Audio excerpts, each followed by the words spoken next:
Olá, estamos de volta hoje com meditações, esse segundo episódio, e eu quero hoje lhe fazer uma pergunta. Você está presente? Sim. Isso me faz lembrar aquelas manhãs que a gente ia para a escola nos tempos antigos e ali a professora pegava a caderneta e chamava o nome de cada aluno de A a Z. E só o fato de ouvirmos o nome já provocava em nós uma resposta presente. Sabe? E era isso que determinava, em primeiro lugar, era o primeiro critério para saber se passaríamos no final do ano, se receberíamos o nosso diploma. Presença. E hoje vivemos um tempo onde as pessoas parecem estar tão ausentes. Por mais que estejam ali. Tantas vezes elas estão de corpo, mas não estão de alma.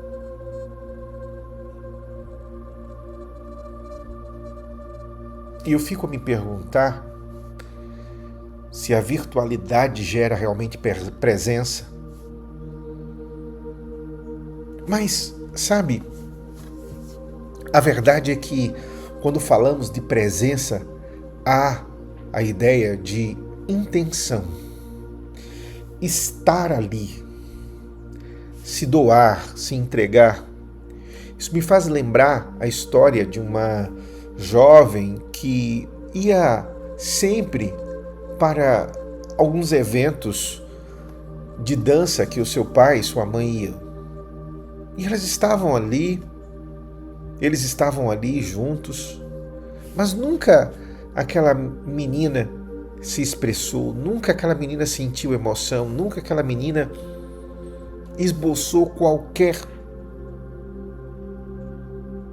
presença. E o pai perguntou: por quê? Por que é tão difícil para você? E ela disse: é porque eu estou aqui de corpo, mas a minha alma está bem distante. Sabe, amados, a primeira coisa que vai embora é o coração, é a alma, é o fogo, é o fôlego, é a ânima. É a primeira coisa que vai embora, que se perde. Só depois vai embora o corpo. Ninguém entrega o corpo a quem não entrou no coração. Ninguém se faz presente onde não ama mais.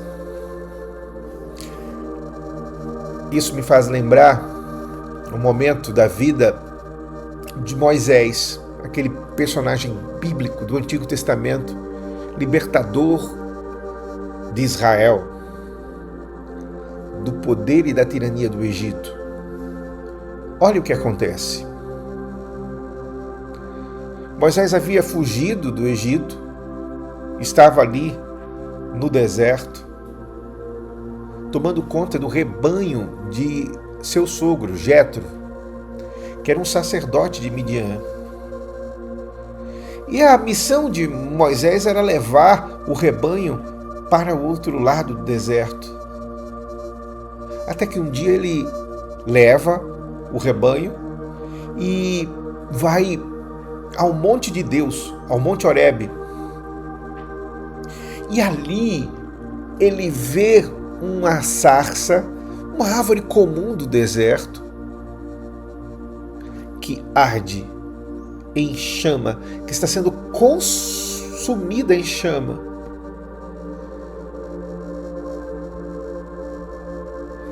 Mas essa árvore não se consome, ela não se destrói, ela não se acaba. Olha que coisa! A chama está lá e essa chama não é uma ilusão, é real, mas ela não consome a sarça. Moisés entende que há uma manifestação do sagrado ali. O anjo do Senhor está ali em meio àquela chama. A presença divina se faz real ali. Ele olhou e eis que a sarça ardia no fogo, e a sarça não se consumia. E Moisés disse: agora me virarei para lá e verei esta grande visão. Por que a sarça se não queima? É interessante perceber que Moisés, ele já deve ter visto, ele já deve ter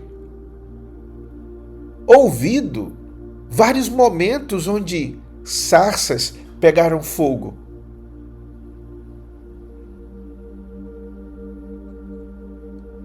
Mas naquele dia foi diferente. Ele se mostrou presente. Ele teve a intenção de contemplar aquela epifania, aquela manifestação de Deus. E ele sai dali transformado. Sabe, amados, quantos de nós temos passado por sarças que queimam, mas não são consumidas? E a gente não consegue enxergar porque o nosso coração está tão preocupado com tantas outras coisas. Quantas vezes a gente está numa empresa e estamos tão preocupados com apenas relatórios que não começamos a perceber as transformações culturais daquela empresa. Quantas vezes a gente está na nossa família tão preocupado apenas com as contas que não percebemos o magnífico da presença de Deus na vida de nossos filhos. Coisas extraordinárias que estão acontecendo. Imagina viajar para um outro lugar belo e ficar o tempo todo pensando apenas nas contas. Sim, a gente tem que ter responsabilidade, né? Mas o que eu estou falando aqui é que quando o nosso coração não experimenta a presença, não se aquieta naquilo que está acontecendo, não celebra a glória e a vitória daquele dia, daquele lugar. Às vezes eu vejo pessoas que entram, sejam em palestras, sejam em cultos que faço, elas entram e saem como se nada tivesse acontecido.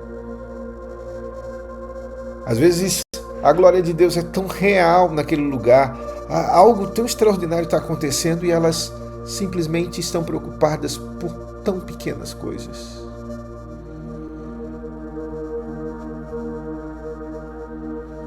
A toalha, o som, o ruído.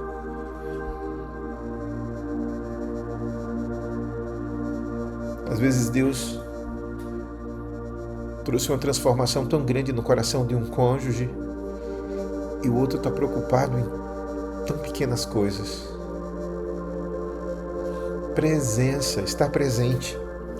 Estar presente é uma decisão, é uma intenção. A presença é doar-se.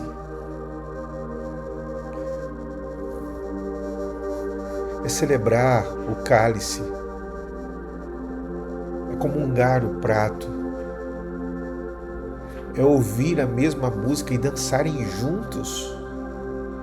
É se alegrar com os que se alegram e chorar com os que choram. É ouvir em silêncio. Mas não o silêncio do acúmulo dos rancores, o silêncio da contemplação, da meditação, da paciência, da oração. Eu costumo dizer que há uma diferença grandiosa entre ouvir e escutar. Ouvir tem a ver com um aspecto físico, com o bom funcionamento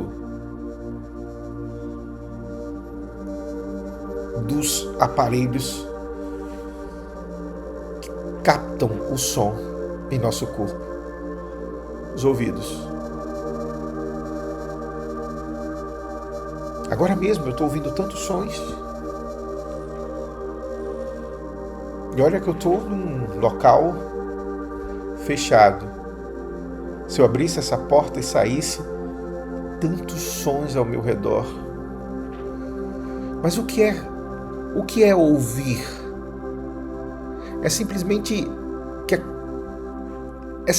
perceber que, de uma forma até passiva, se captou o som. Escutar é diferente.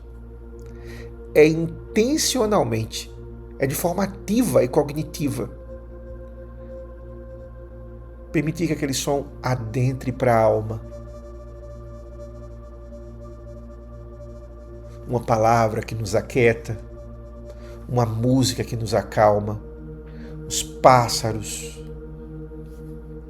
o vento.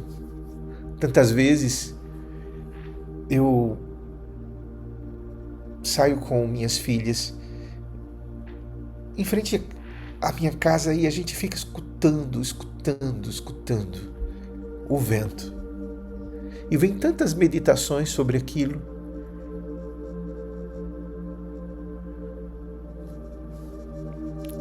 Há uma outra diferença também entre ver e enxergar. Se ouvir está ligado ao ouvido, ao aparelho que está no nosso corpo, ver tem a ver com os olhos. Também é captar de uma forma, digamos, passiva. Você está ali, está passando aquela imagem à sua frente. Mas enxergar é trazer aquela imagem para dentro do coração, para a alma. Contemplar uma obra de arte. Enxergar a presença do outro. Enxergar a mudança nas estações. Certa feita eu fui em Paris, ali no final do outono. Uma imagem que mexe conosco, todas as árvores nuas, parecendo que vão contemplar a morte. Depois voltei num período de inverno, ou melhor, de primavera. E que beleza! Tudo recomposto, tudo belo.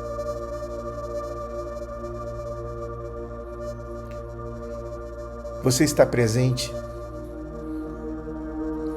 Você tem intencionalmente sentado com seus filhos e escutado o clamor, a fala dele?